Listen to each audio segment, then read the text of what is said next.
It was a beautiful morning on the island of Sodor. Thomas the Tank Engine's blue paint sparkled in the sunshine. He was feeling very pleased with himself. "Hello, Thomas," whistled Percy. "You look splendid." "Yes, indeed," boasted Thomas. "Blue is the only proper colour for an engine." "Oh, I don't know. I likes my brown paint," said Toby. "I've always been red. I wouldn't want to be any other colour either," added Percy. "Percy, what are you talking about? You're green." "Well, yes, but in my heart I've always felt that I'm a red engine." How can you feel like a red engine? You're green. "Thomas, if Percy chooses to identify as a red engine, then he can be a red engine."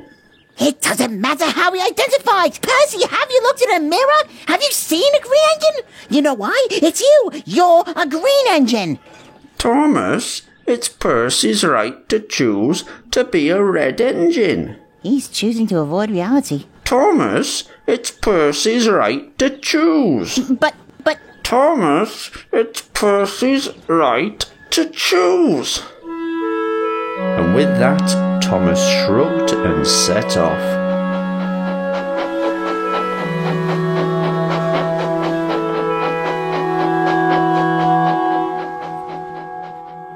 The next morning, Thomas awoke to a lovely day.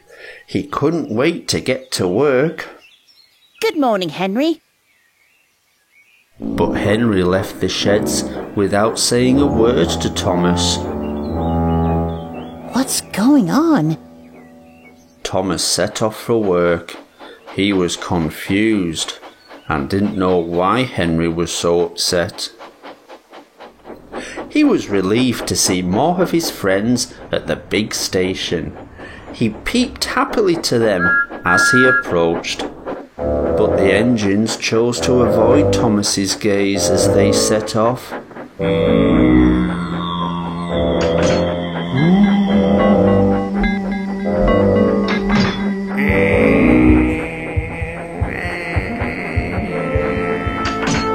Changing lines so as to ignore Thomas completely.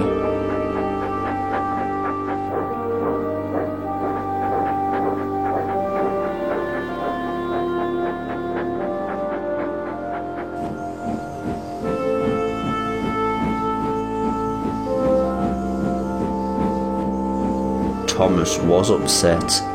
He saw the Fat Controller coming out of his office and decided to ask him what was going on. Excuse me, sir. Hello, Thomas. I was wondering if you knew... Sorry, Thomas. I think that's my phone ringing. Must go. I can't hear anything. Yeah, definitely the phone, yeah.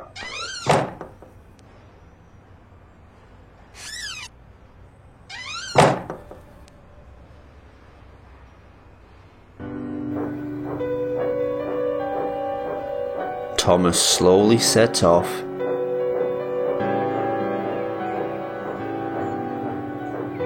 It wasn't long before he reached his statue at Winston Siding. To his horror, it was burning. Thomas looked at all the signs placed around it. So that's it. Thomas was very sad. Just then, Percy approached. "Don't worry, Thomas. This will soon blow over.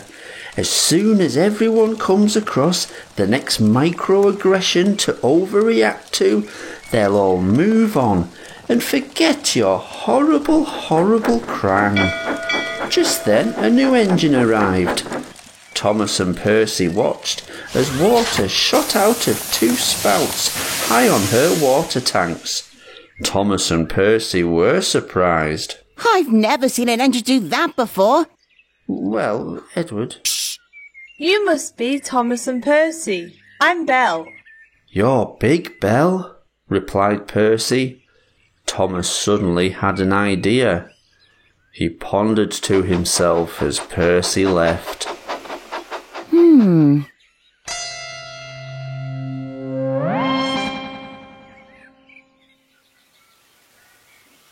The next morning, Percy awoke in his shed. Sexist, misogynist, don't objectify women! You suck! Person in history. But, what happened? You were right, Percy. As soon as everyone heard about your innocent comments about Belle, they forgot all about my minor transgression, and now they're angry at you.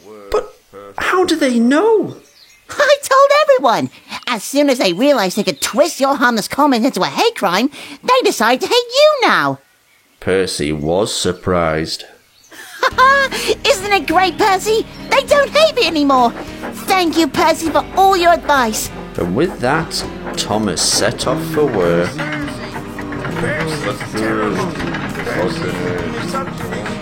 Boo! Boo!